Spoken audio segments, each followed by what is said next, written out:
I'm back for one more on Locked On Syracuse. We're just going to follow my stream of consciousness today. We're in a no man's land Thursday episode between games. So this is just going to be random topics from my brain. But you might not be thinking that sounds exciting, but oh, it is. You're going to get a stream right into my brain. You're going to be excited. It's going to be exciting. I'm telling you. It's Locked On Syracuse. It's right now. Are Locked On Syracuse, your daily podcast on the Syracuse Orange, part of the Locked On Podcast Network. Your team every day.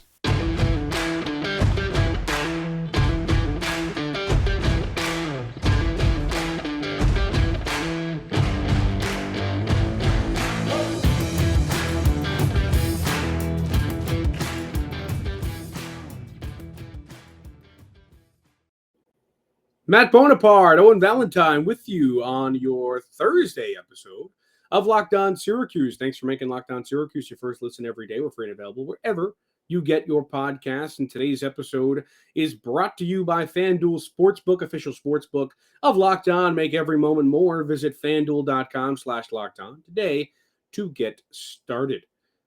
Owen, as I said, we're just going by the Bones brain today. I also want to say, first and foremost, thank you to everybody who was showing me support in the last episode I was on. I was reading those comments and everybody was being very nice to me. So I very much appreciate that, because when we took over the podcast, people were not very happy about it. And they were going about the opposite of what you guys did in the comment section on that episode. So I really appreciate everything you guys said and your support and your good wishes on the future. So thank you guys so much. I really appreciate all of you. But we're here for one more. And my first question that I've got, Owen, is one that we talked about a little bit pre-pod. Owen and I always do a little pre-pod talking. How good you feel about Marcus Adams Jr.? People have been asking this on Twitter. They've been tweeting at us. Justin Phillips, I believe, did. He's a frequent tweet adder. He loves doing at Locked On, ask us questions. That's actually something I love, because people give us, I want you to see this, and they ask us a question, we answer it. But let's do it on the pod. Marcus Adams, a kid we've had on this podcast. First of all, lovely guy. I thought he was a really sweet kid. Seemed like a really, really nice guy. Just was cool. This kid, by the way, someone that I think both you and I, Owen, think is a fantastic player. I think he would be really, really good for Syracuse to get. He's probably a little bit underrated even. He was just happy to be on the podcast. And he was like, I can't even believe, like, he was treating the podcast like we were ESPN. Maybe we are. But he was like, I can't even believe I'm here right now. And I was like, all right, Marcus, But he was a really, really nice guy. I appreciate pure. It. He was a pure kid. It was awesome. We loved having him on, loved talking with him. And in that episode, he did place us. I think we sort of officially leaked the info. He placed us in the top 5, I believe, in that episode. He officially did it today. Syracuse is in there. And so we've known for about a week now that was the reality.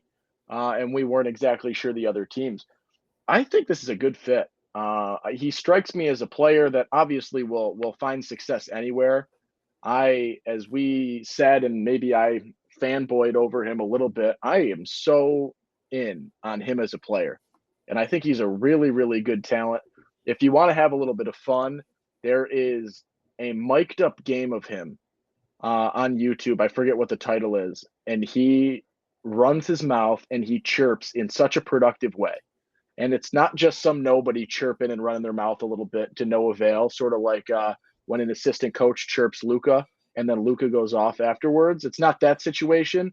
It is like Luka is chirping an assistant coach, and just he will run his mouth to such success. It's almost like Richard Sherman-esque in that it's to a success, and it's so beneficial to his game and just like an added layer. And it is just so fun to watch sort of that element and hear that in a mic'd up game, to see sort of what kind of player he is.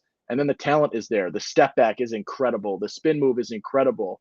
And when we ask him who he thinks he plays like, and when you see some reports on who he looks like and who he plays like, the answer is Carmelo Anthony. He is a Syracuse fit. I hope Syracuse continues to pursue him. I was talking to him a little bit yesterday, as I mentioned briefly on the pod. Seemed to love the visit. said he wants to come back, which I think is a really good sign because he saw Syracuse on was it snowing on Monday? It was not snowing, but it was not an incredible day by any means. So we saw Syracuse in the winter. Hopefully they can buffer him a few months. I don't know exactly what the timetable is for his commitment, but I think it's a really good sign that on a winter night, he comes into Syracuse, has a good time, and wants to come back. So I like where it sort of looks right now for Marcus Adams. Yeah, and when you look at the other teams he put in the top five, UCLA, Oregon, Mississippi State, and Texas, of course, next to Syracuse, I feel pretty good. I don't know about you, but I feel pretty good. I mean, Oregon, sure.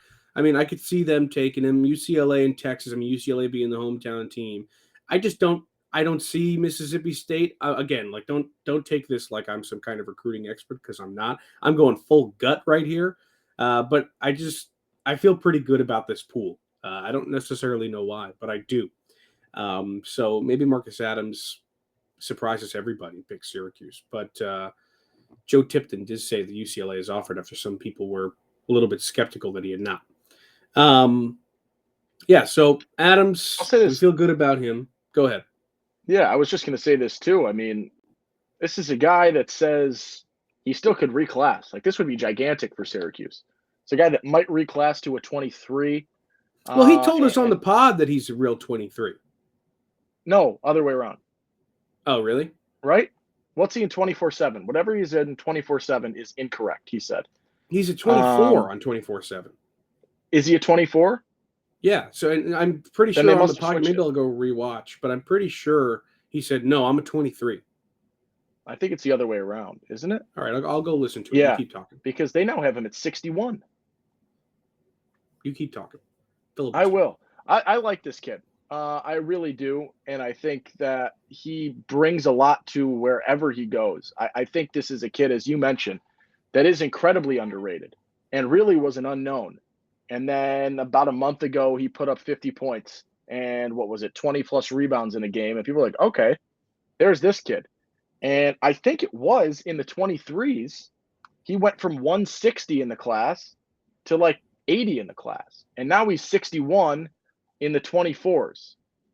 So this is a guy that I think could be a 23, could reclass there because I do think that they have this updated because when we look at the history, there is no history anymore. So they did switch him, I believe, to a 24, which is correct in 24/7. So this is a guy that if he Okay. reclasses would be an incredibly valuable asset to Syracuse in a non-existent class of 23.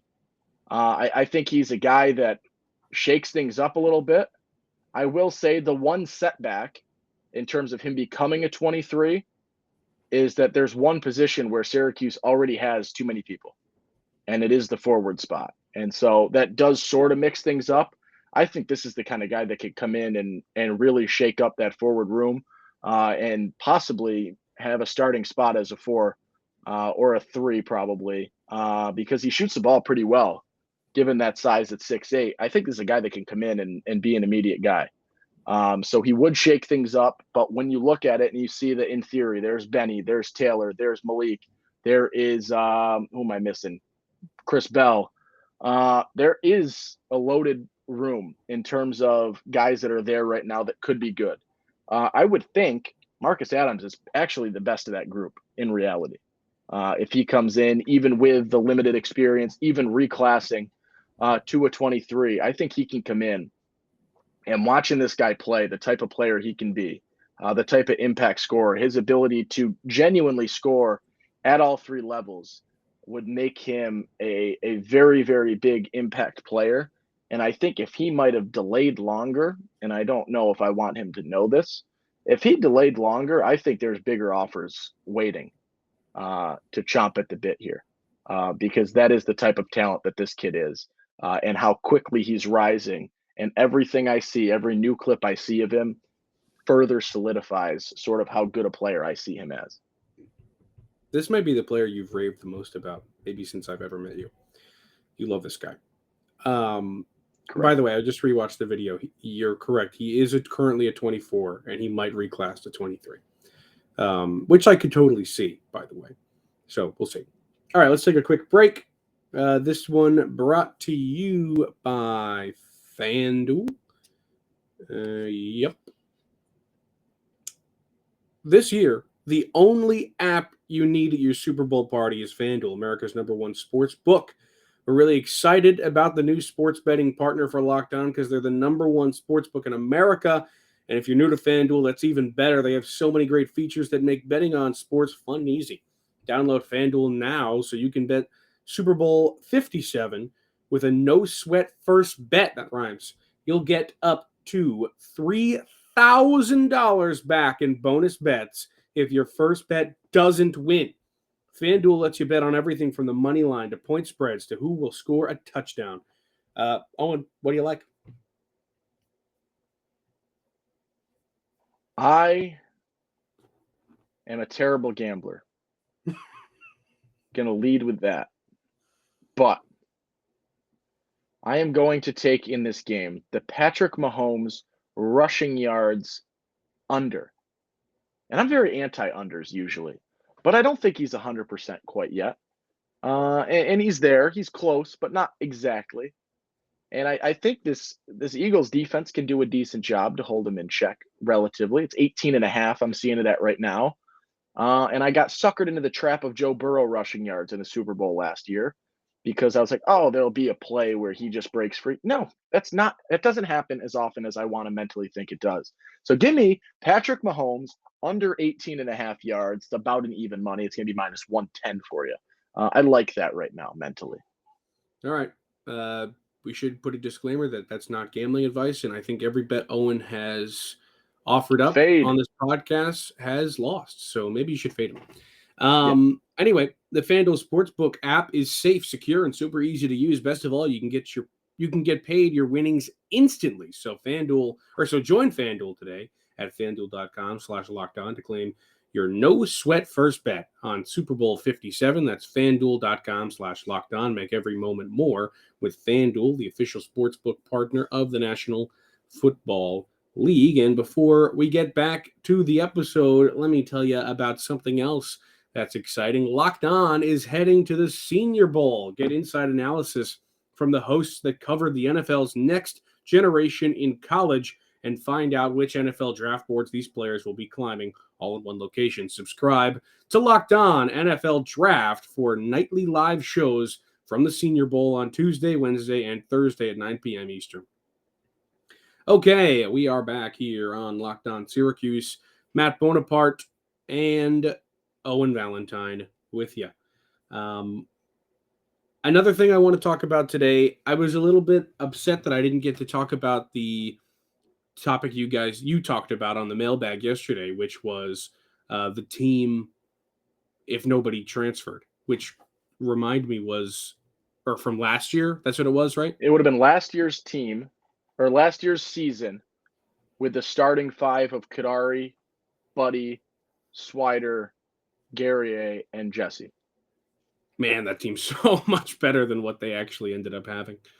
Yeah, I mean, Kadari's just like the perfect top of the zone, right? And I mean, so what does that mean? Joe's on the bench? That's what I said was my favorite part. Is Joe is but there's no way that Joe would actually be on the bench. There's no way. Correct. But it's a hypothetical, Bones. We're gonna make it hypothetical. Imagine a world that team where Joe Girard is a sixth man. You know what? I honestly, that team probably wins 24 games, I think. I was gonna say they're a tournament team, and I think I forget who tweeted that at us. I think they were correct. They're a tournament team and probably a fringe ranked team. Honestly, my question is, do they have Bobby Braz? Oh, love Bobby Braz. Like, are we saying every transfer doesn't transfer? Like, do they have Bobby Braz? Do they have Goodine? Like, who do they have? I don't know. That's a really good question. It was not specified in the tweet, so I'm going to say, Bobby Braz, I feel a lot better about him. It's your last episode. Make it what you want it to be. I'm going to say Bobby Braz is there, and Lovely. If he is, I feel a lot better about him because I love Bobby Braz. And he played great in the tournament in 21. He was a dog. Freaking love that guy. I was heartbroken when he transferred.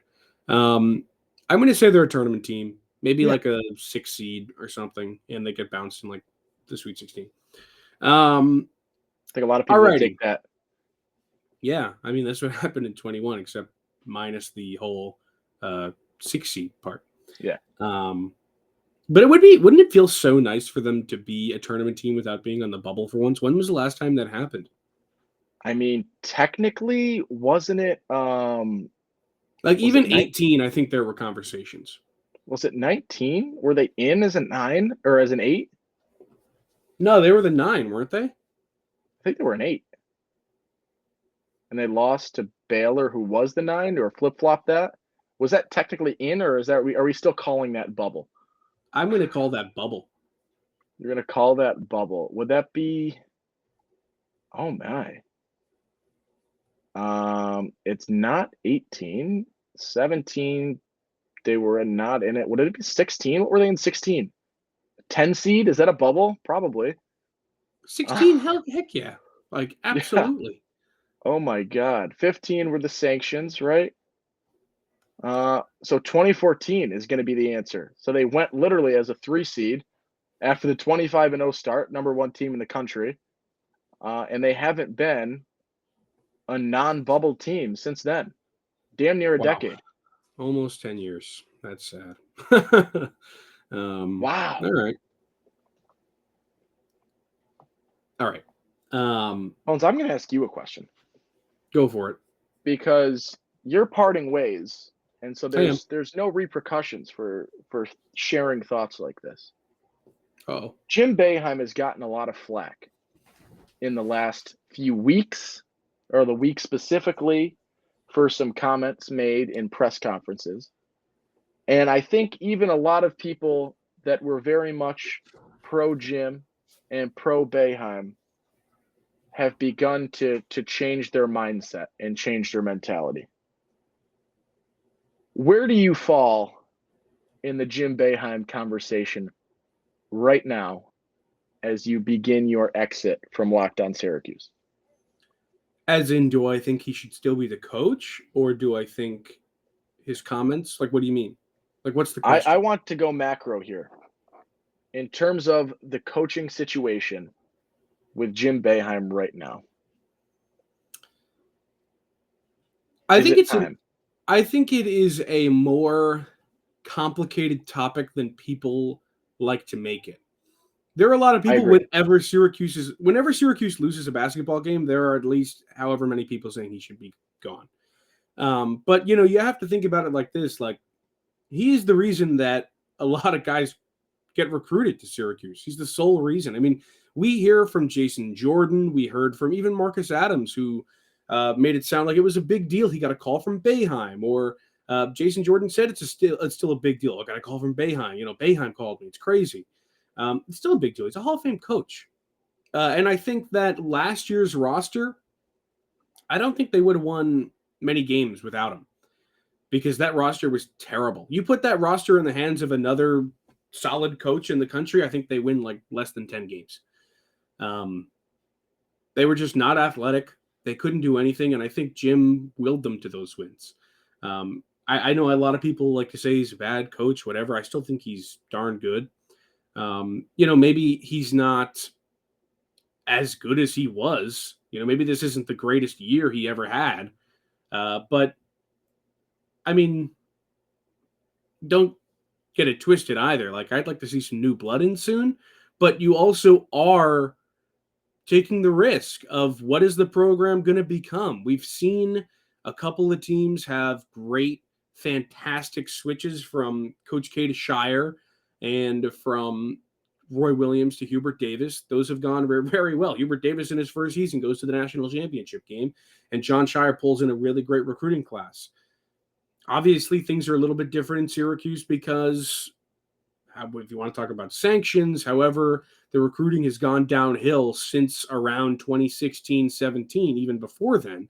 And you don't really have a great run of momentum to hand off to the next guy. However, I think it is getting a lot better, and people don't give Boeheim credit when it's due. They just like to, knock him down a peg when they can.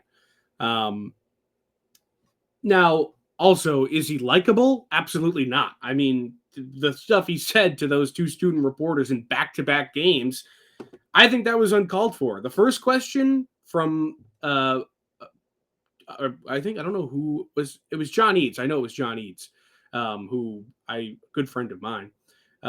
He was entirely in the right asking that question, and I think a lot of people agree with that. Now, I saw some tweets that was defending Jim, saying that, and he talked about it on his show, was that he had just they just beaten Notre Dame close and another team close, whatever. But I still think the question had merit, and you don't have to respond to it like that. And the second one, I don't remember, Sam Corcoran, I think that was the kid's name. I don't know him. But I thought his question was fine too. And he stood in his space and he went back at Boeheim after he kind of jawed at him. So, Yeah, I respect that a lot. It's not easy to be in that room. You and I were both in that room. And the first time you're in there, it's not either of those guys' first time being in that room. But the first time you're in there, it is totally intimidating when you're a student. Yeah. Especially for somebody like me and maybe somebody like you as well, who I grew up watching and loving Jim. And you get in that room the first time and I was like, oh, that's Jim. Mm-hmm. So it is definitely intimidating because you also see him, go at reporters sometimes. So I commend both those guys to stand in their space and ask those questions. But all that to be saying, hasn't turned into a hugely likable figure within Syracuse media, and that probably doesn't help when it comes to whether or not people think he should stay or go. I also think a lot of people have the question of what can Syracuse do to make sure it has that smooth transition that I just spoke about. I think a huge part of it is to let it be known who the successor is. We knew John Shire was taking over. We knew Hubert Davis was taking over. Yeah. In Syracuse, all we know is that there's an ironclad plan. What is that? What does that mean? Yeah. Tell me it's either GMAC, it's Autry, or it's neither. I want to know that. I think everybody probably thinks it's GMAC.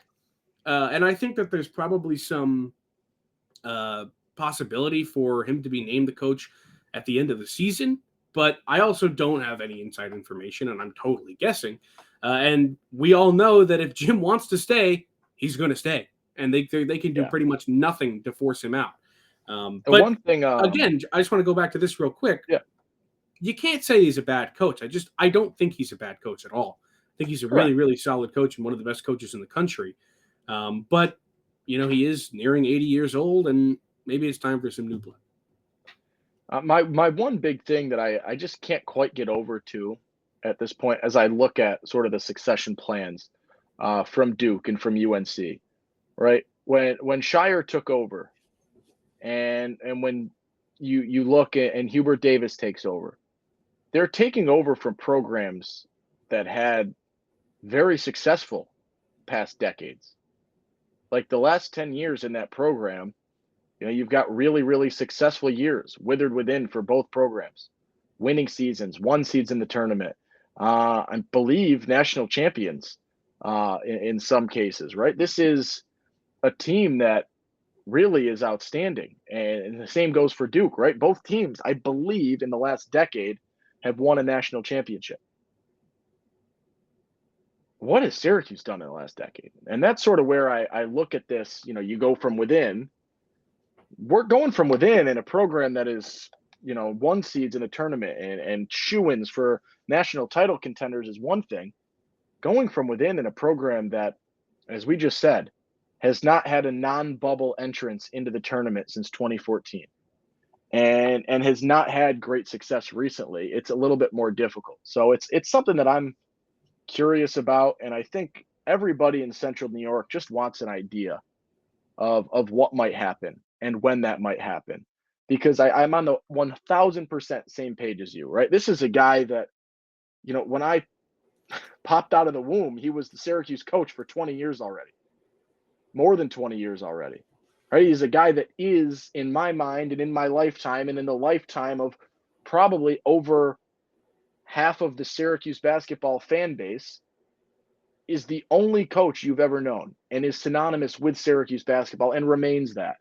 And in building yourself up, rightfully so, to that level, it is so conflicting because of how much he has done for Syracuse basketball and for Syracuse as a program and Syracuse athletics and Syracuse as a whole. and all of that. It is so conflicting to have that in one hand and on the other hand, see that the program is not winning and see that he does not seem like a nice guy and see that he is as cranky as ever. And it is exponentially seeming to stand out a little bit more. It presents an interesting dilemma and an interesting conversation. And I do not think that this is the last time that this conversation will happen, probably this week, right? This is the ongoing conversation. And every time, I think it was after, what game was it after? For Syracuse, I put up the tweet after Virginia Tech, and I believe the first 7 responses for post-game thoughts after Virginia Tech, all of which were posted in like a 2 to 3 minute span, were fire Boeheim. This is on Boeheim. Boeheim is the worst. This whole coaching staff is garbage. Fire Boeheim. Fire Boeheim. Right? I don't think it has ever been this vocal in terms of the fan interpretation. And I will say this.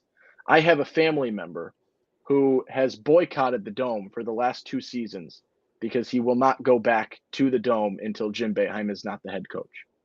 That's hilarious. Okay. That is in my not immediate family, but in my family, I have somebody who is that adamant that it is time, that they will not attend a Syracuse basketball game until it is time.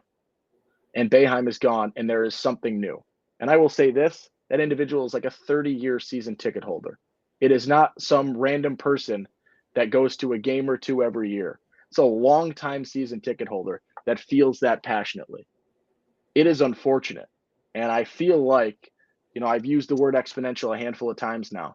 It is exponentially increasing in terms of the percentage of fans, even that were major supporters, and will defend Boeheim until it is time and, whatever it is. But as it was mentioned, I jumped on the Locked On College Basketball podcast earlier today. You either die a hero or you live long enough to see yourself become the villain. And to repurpose that quote that was used over there, and I don't think there is a more applicable situation to that right now. Yeah, it's well put from you. There's I nothing can't take you credit and for I. that. That one wasn't me. There's nothing That was you Batman. or I are going to do to change whether or not Jim is at the helm. I do think he gets probably more flack than he deserves, but Yeah. at the same time, the results aren't there. So what can you really say? We are nearing the end of the podcast. Owen, do you have any shout outs you want to give in your classic Owen fashion? I do have a shout out that I would like to give. Oh, Farewell, that's so Bones. sweet of you.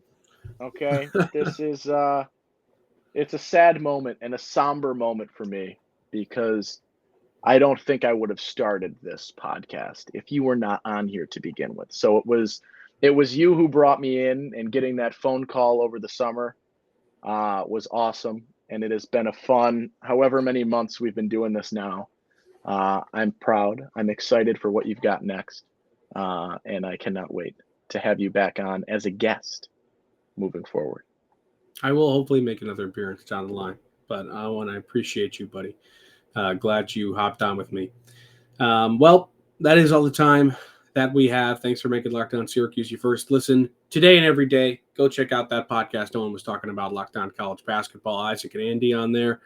They're going to tell you everything you need to know on and off the court. Locked On College Basketball, available on YouTube and wherever you get your podcast. I'm Matt Bonaparte. He is Owen Valentine, and he will see you later.